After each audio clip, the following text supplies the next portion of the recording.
Wave Team, it's your boy Neal, back with another reaction video, guys.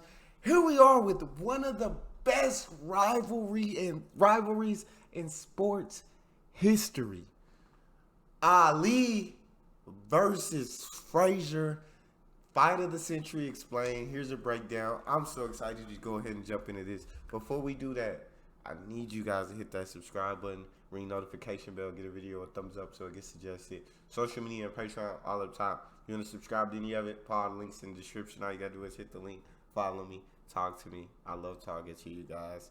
And I'm human. I talk back. If you guys got a favorite video suggestion, you can subscribe to Patreon or drop it in the comment section. What we got? Joe Frazier and Muhammad Ali were two very different men, both in the way that they fought and in the way that they lived. But these two champions would come to define each other's place in history, each man bringing out the best in the other inside the ring and the worst outside of it.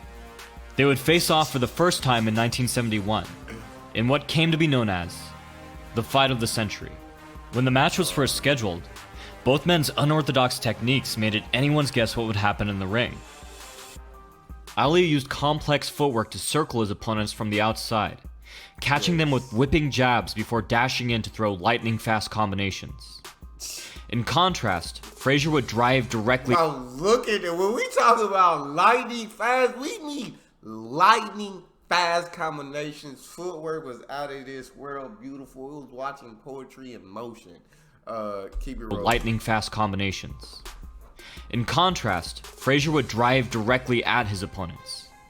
Rather than use traditional footwork to cut off the ring, Frazier would just charge straight in, counting on his crossguard and phenomenal head movement to keep him safe. Both Frazier and Ali had some of the best defense of all time, but once again were polar opposites in the way they went about it. Frazier used his erratic head movement to make his opponents miss, ducking in under their punches to catch them with his powerful gazelle hook. In contrast, Ali would lean far back, making his opponents chase him and overreach so that he could land a perfectly placed counterpunch. Frazier took his power from the ground, exploding off of his deep crouch. Oh my lord. Ali got his power from his opponents, tricking them into stepping into his punches for him. Both men were similar in that they wore their opponents down over time. Frazier with constant wrestling and body shots, and Ali with lightning-fast jabs that cut and swelled his opponent's eyes and took the air out of their lungs. Yeah. But this match was more than just a clash of styles. Several elements combined to make this fight transcend boxing in the eyes of the public. Ali had recently come off of a 3-year suspension, having lost his license for refusing to be drafted. 3 years. They took away 3 years of this man prime from him, where he was floating like a butterfly real and stinging like a bee and tearing people up. Oh my gosh. Well, I went back because I watched the full fights because I was like, and I watched and I'm like, bro, this man is just beyond incredible. Like, his skill is ridiculous. You feel me? And so he's just tagging. They took away 3 years of his prime, man. I always hated that. But yeah, Joe just non-stop coming forward. That's the last person. That's the last kind of guy you want to deal with right there. Is a guy who just Rocky, like Rocky Balboa, you feel, who just keeps coming after taking punishment. It don't matter. He's gonna keep coming, and that's the kind of guy that'll take the spirit out of you and then just knock you out. Ali had recently come off of a 3-year suspension, having lost his license for refusing to be drafted into the Vietnam War, a war he did not agree with. As a result, Ali had been stripped of his title. But after 3 years of trying, he'd regained his boxing license, and the world witnessed the rare occurrence of 2 undefeated heavyweight champions, both with legitimate claims to the title, squaring off in the ring. At the time of the fight, Ali was waiting for the Supreme Court to rule on his case, and he knew that at any moment he could lose his appeal and spend 5 years in prison. Frazier was one of the few boxers who refused to call Ali by his chosen name, and had been among the first to condemn Ali's decision not to be drafted into the war. As a result, Ali was relentless in his attacks on Frazier, framing himself as a proud fighter against oppression, and framing Frazier, in most ways unfairly, as the antithesis of everything he stood for. When Frazier and Ali stepped into the ring, to many they were not mere men, but champions of their causes, ready to perform trial by combat for their respective sides. Feeling betrayed and cast as the villain, Frazier came to deeply hate Muhammad Ali. In his locker room before the fight, Frazier prayed and asked God to help him kill Ali, as he was not a righteous man. The time came, and the men stepped into the ring. To give a small idea of the epic proportions this fight had grown to, Archie Moore was to announce the fight.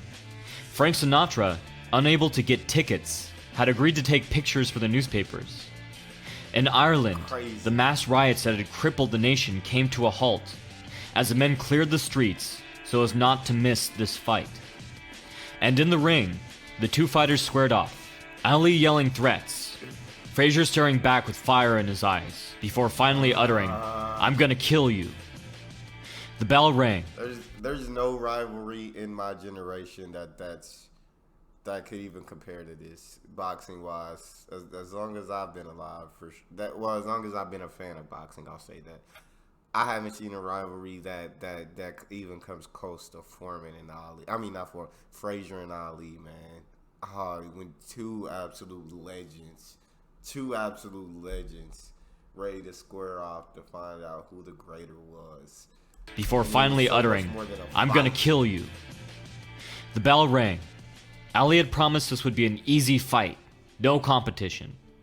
And in the first 3 rounds, Ali seemed to deliver on his promise. His plan for the fight was not to dance, but to keep Frazier in the center of the ring and punish him with grounded, hard punches. When Frazier got close enough to land, Ali would move laterally, or tie Frazier up and turn him, regaining the center of the ring. For this plan to work, Ali needed to be able to consistently catch Frazier, a man with one of the best defenses in the history of the heavyweight division. But astonishingly, it seemed he could. Ali was the first opponent that Frazier had faced with the talent to read his erratic rhythm, the reflexes to spot small openings, and the speed to take advantage of them. During each round, the two men fought with their words as well as their fists, hurling insults at each other between exchanges. While the crowd roared every time Frazier landed with his left. God dang! That just shook my jaw. God, but Ali just sitting there tagging him, jab, 1, 2, right cross, just bang, bang. That's it. That kind of punishment accumulated over rounds is just a lot. It's a little bit. Frazier, relentless. Hit me all you want. I'm going to keep coming, and he's tagging him with these strong hooks. I know he's getting body shots in there. Oh my gosh, what a fight! While the crowd roared every time Frazier landed with his left, they were few and far between. And Frazier had not done any real damage to the ex-champ as he walked back to his corner at the end of the third. But Frazier had been establishing and improving certain techniques over the last 3 rounds that should have greatly concerned Ali. First, Frazier had been sneaking in tight, hard shots to the body each time Ali tied him up. Frazier was no stranger to grappling, and had learned through years of trial and error that it was often best to go with the movements of the opponent. And so, rather than struggle against a bigger man like a novice, Frazier would pull his arm back when Ali tried to stifle his blows, throwing around his guard. He would also catch Ali just as he tried to disengage, taking advantage of the small, brief openings provided. The punches were few and far between, but it was a start. And although Ali had done the impossible and gotten inside Frazier's rhythm, Frazier had been learning Ali's timing as well, and mapping out the holes in his defense. While Frazier had a hard time countering Ali's right, he had found that he could weave outside Ali's lead hook to connect with near impunity. The position and angle of this punch is something far more likely to be thrown by a crafty southpaw, and it repeatedly caught Ali by surprise. This had awarded Frazier the ability to drive Ali to the ropes, although he hadn't, as of yet, done any meaningful damage. Frazier had built the foundations for these techniques in the first 3 rounds, and now, heading into the 4th, they were about to pay dividends. Round 4 began. At first, Ali continued to punish Frazier as he chased Ali in circles around the ring. But then, deep into the round, Frazier landed the first of his hooks to truly shake Ali.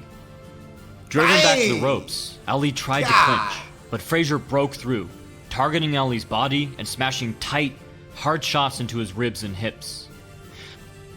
Ali came back, landing hard, but then he took another tremendous hook as the round came to an end. Frazier had now... He's landing them so flush.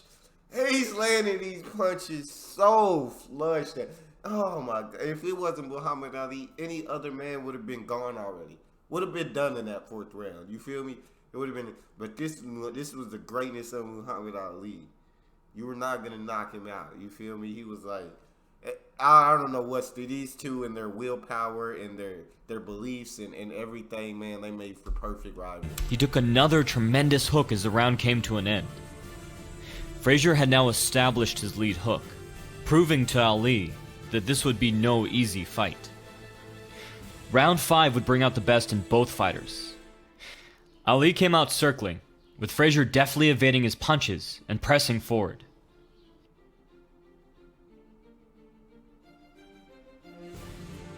Ali caught Frazier with a hard right, whipping his head back. This punch would have put many of Ali's former competitors to sleep, much as any one of the terrifying hooks Frazier landed on Ali would have put his opponents to sleep. Frazier kept coming, but Ali had stopped throwing the wide hook that had kept getting him into trouble, and had started to effectively forearm block and deflect Frazier's best weapon.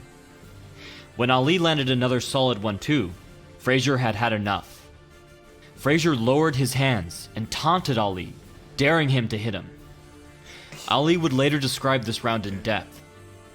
My jabs bounced off his head, but he keeps coming. Why is he so confident? I can feel it.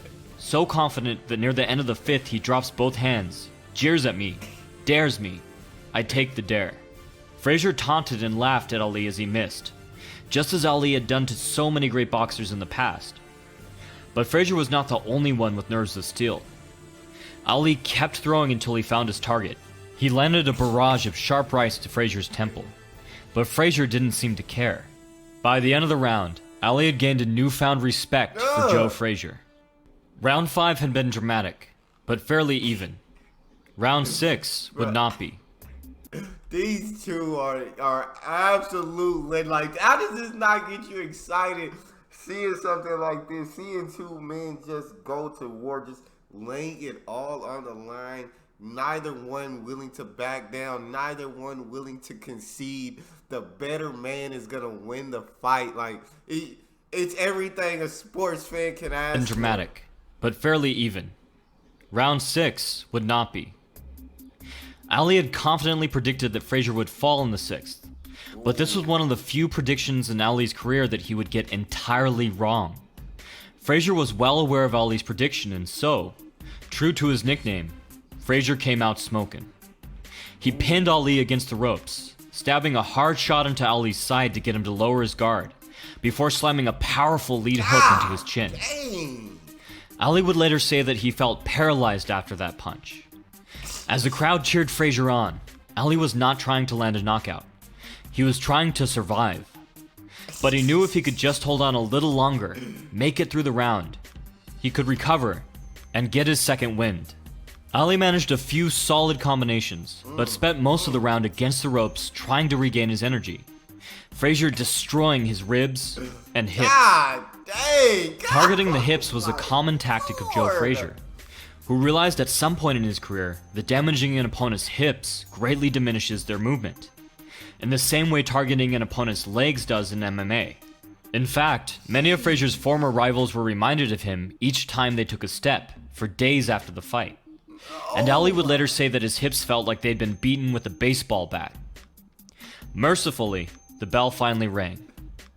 Back in his corner, it was Frazier's turn to be impressed, asking his... Ali needed that, bro. Ali needed that break, because, God, that man is just... he's punishing those hips. He's punishing those ribs. It's just shot after shot after shot. And I don't know how Ali is still standing. No mere mortal could stand after taking that kind of punishment. But he is.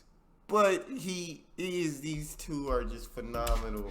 Back in his corner, it was Frazier's turn to be impressed, asking his trainer, "What's holding this guy up?" Ali regained his senses in the 7th, again managing to catch Frazier as he came in. Frazier took 3 or 4 shots for everyone he landed, but Ali was still exhausted, and by the end of the round, he had walked himself to the corner, fighting in something close to a Philly shell.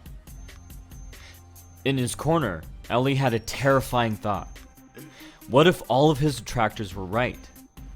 What if 3 years out of the ring had taken his stamina, and there was no second win coming? In the 8th, the last of Ali's energy finally seemed to have left him. He lay against the ropes, trying to clown to buy time, hoping that maybe Frazier would get angry and make a mistake. But he didn't. God. Frazier smelled blood, and midway through the round, he tore Ali off the ropes, just to chase him back and unleash his anger on him again. Frazier had told Ali during their meeting years earlier, "You ain't never had to dig before. Every time you breathe, you be breathing right down on my head." There's another reason Ali was so tired, beyond the incredible blows that he had taken, and beyond his 3 years of inactivity. This was what Joe Frazier's style was designed to do. Yeah. Rather than try to regain his posture when Ali leaned on him, tiring himself needlessly, Frazier would use his lower center of gravity to drive Ali to the ropes. Frazier had crowded Ali every second of the fight, never giving him a second to breathe, punching relentlessly, feinting and milling, keeping him worried, tiring his body and his mind. Ali made it through, and as he walked back to his corner, he knew if he wanted to win this fight, he would have to dig. Yeah, you gotta find that inner strength. Like Eminem said, and just pull that ish out of you.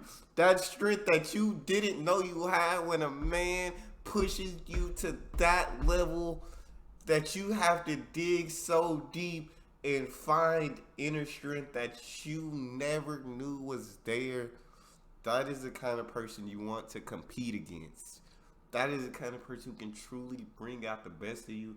And when you have to dig and find that inner strength, that's when you find out who you truly are.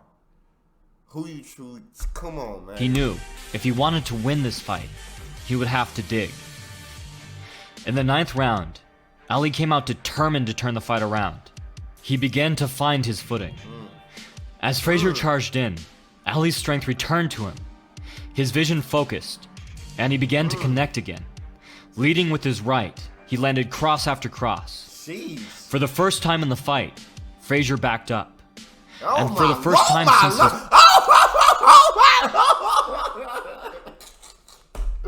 he started to tag him. He found that strength. He dug. And he found that inner strength. He said, "I am Muhammad Ali. I will not go out like this." Jeez. For the first time in the fight, Frazier backed up. And for the first time since his 3-year exile from the ring, Ali looked for a moment like the Ali of old. At the end of the round, Frazier was bleeding from the mouth, nose, and a cut above his eye. But just like Ali, there was no quit in Joe Frazier. Ever. The 10th round was when Frazier told the press he would take Ali out of the fight for good. Frazier, determined to turn his prediction into reality, threw everything he had at Ali. But unlike the 6th, Ali was ready, and both men gave as good as they got. Ali caught Frazier as he came in, but Frazier caught Ali every time he crowded him on the ropes. This had now become an established pattern in the fight, with Ali landing several shots as Frazier backed him up, and Frazier landing a few hard shots as Ali tried to reposition himself back to the center of the ring. If this pattern continued, Ali could win by taking the remaining rounds on points. Frazier knew he needed to do something soon, and in the 11th, he got his chance. Yeah, he did. Ali had always counted on his reflexes. His distance and timing were so great that he could make an opponent miss by less than an inch, and then lead him right into return fire. Oh my God. But Ali's opponents had never leaped into their punches. And Facts. Frazier was able to travel enough distance to surpass the remarkable range of motion Ali had in his upper body. Ali had boasted that he had the answer to Joe's hook, that he would simply lean back and move. Frazier had shot back But I go to the body first. I get the head another time. His words turned out to be prophetic. Frazier caught Ali with what he would later describe as the hardest punch he'd ever taken in his life. Ali fell, and the ref ruled it a slip, while his... Nah, that ain't... Ref, that ain't no slip. That ain't no slip. That man just rocked his... Oh, my gosh, bro. He fell from that punch, bro. He rocked the life out of this man. Frazier caught Ali with what he would later describe as the hardest punch he'd ever taken in his life. Ali fell, and the ref ruled it a slip. While his true Ali did slip, it's unlikely he would have if he had not been first wobbled by Joe Frazier's punch. Exactly. Ali shook his head and walked right up to Frazier, but he was shaken, and his reflexes were dulled. Ali couldn't seem to find the time to recover, and as the round went on, he was getting destroyed. Frazier was doing his best to keep Ali in the corner, but for Ali's part, he had to stay on the ropes anyways. They were the only thing keeping him up. So Ali tried to fight from the corner, popping out of his guard to insult Frazier before covering up again. He would steady himself, land flurries where he could, and then hold on again. But then, just as it seemed he may have recovered, Frazier caught Ali with a devastating blow to the jaw, followed by a deep, shearing shot across the stomach that bent him over. Bro, Ali and Frazier are legendary, bro. These two right here, man, these are absolute warriors, bro. Oh my gosh.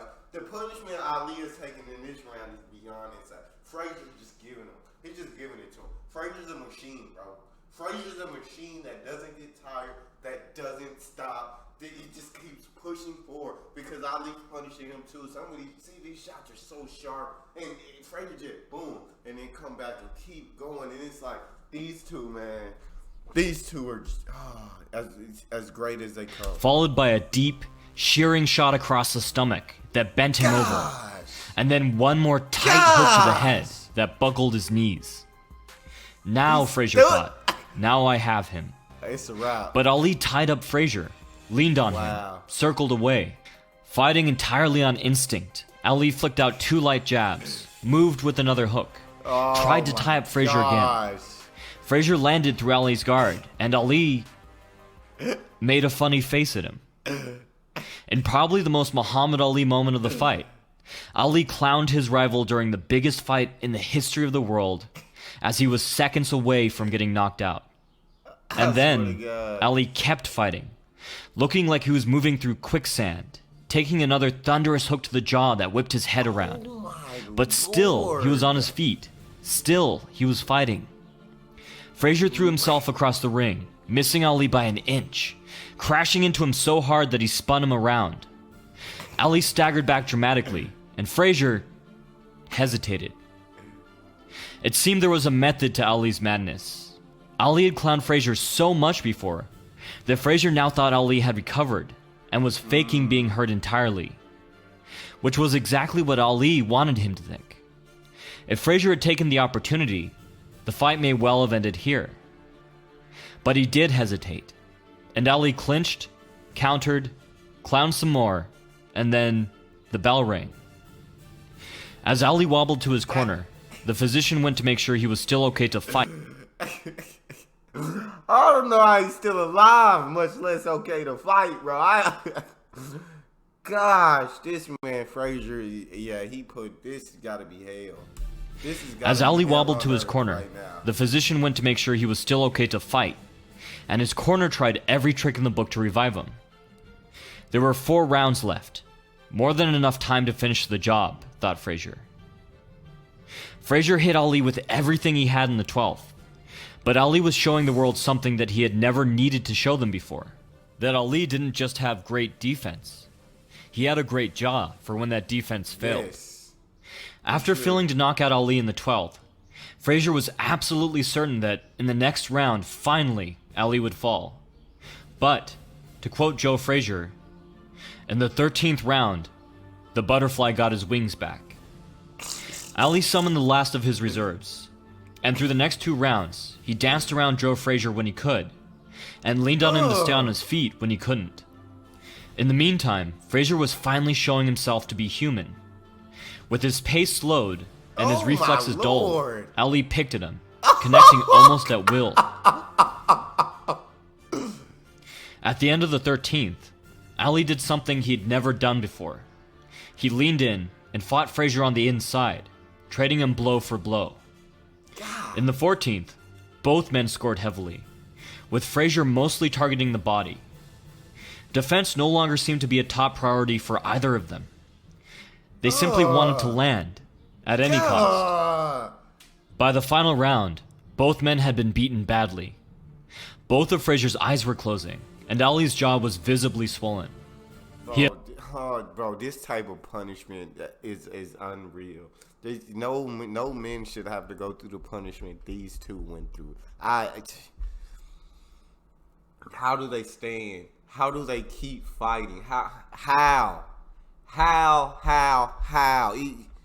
It's baffling. Both of Frazier's eyes were closing, and Ali's jaw was visibly swollen. He had pulled off a miracle 15th round knockout in his very last fight, and he knew he had the power to do it again. And Frazier wanted Ali down. As he later explained, "My adrenaline made me feel no pain. I didn't want to beat this guy. I wanted to knock him out. I kept moving forward, letting the punches fly. Hit me, I hit you. I don't give a damn. I come to destroy you, Clay." Midway through the round, Ali saw his opening. He stepped back at an angle and prepared to throw his right hand, hoping to catch Frazier moving into his punch, the same way he had caught Liston years before. But Frazier had seen an opening as well. He had gotten his distance by landing low, and now he loaded all of his power into his legs. At the same time, both men threw. But Frazier's timing was perfect, and he put everything he had into landing this one punch. Leaping off of his feet, Frazier propelled himself across the ring. Ali's punch landed harmlessly off target, and Frazier's landed flush on Ali's jaw. The greatest crashed to the canvas. Frazier had... God! It was so perfect. Bro, that Joker, that was everything he had left. He put all the power into that hand, bent his knee so he could get a good jump, and just swing with everything in him, bro. Oh, and it connected perfectly. Jaw. Gosh. The greatest crashed to the canvas. Frazier had told Ali all those years ago. "They talk about how fast you is, moving away. But you're gonna see how fast I am, moving in." This one punch had sealed the deal, cementing Frazier's victory, and finally establishing him as the true heavyweight champion of the world. Ali rose to his feet, but the fight was lost. He tried his hardest, but without a knockout, the remainder of the round was nothing more than a formality. Frazier had silenced his critics and gotten the revenge he so desperately craved.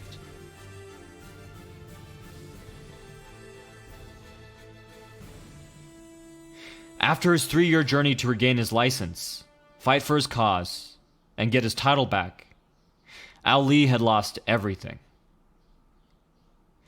This was his title back. Ali had lost everything. This was not the end of Ali and Frazier. The two would meet 2 more times, and their rivalry would not diminish, but grow to epic proportions. But for now, Ali would need to fight his way back to another chance at becoming champion. In his way stood Ken Norton. And Frazier would continue his domination at heavyweight, heading on a collision course with a powerful young boxer by the name of George Foreman. Thanks for listening. Stay tuned for more technique and fight breakdowns. You can check out my podcast, Striking Thoughts, where I go into everything from martial arts philosophy, the history of combat sports, and upcoming fights. If you want to learn how to generate power like your favorite fighters, you can check out my book, Power of the Pros, or pre-order my book, Footwork Wins Fights, out next month. All of this is linked in the description and the comments below. From the modern martial artist, This has been David Christian, wishing you happy training. Oh man, talk about going to absolute war with somebody. These two, they just give you the chills thinking about that. Just watching that fight, guys, just watching it. Oh my gosh, man. It just doesn't get any better. Just doesn't get any better. That's all we got for this one, guys. You guys got a favorite video you want to see me react to? You can subscribe to the channel, ring notification bell, get a video a thumbs up so it gets suggested. Social media and Patreon all up top. You want to subscribe to any of it? Put all the links in the description. All you got to do is hit the link, follow me, talk to me. Love talking to you guys. You guys are the most incredible team on YouTube. It's your boy Neal. Out.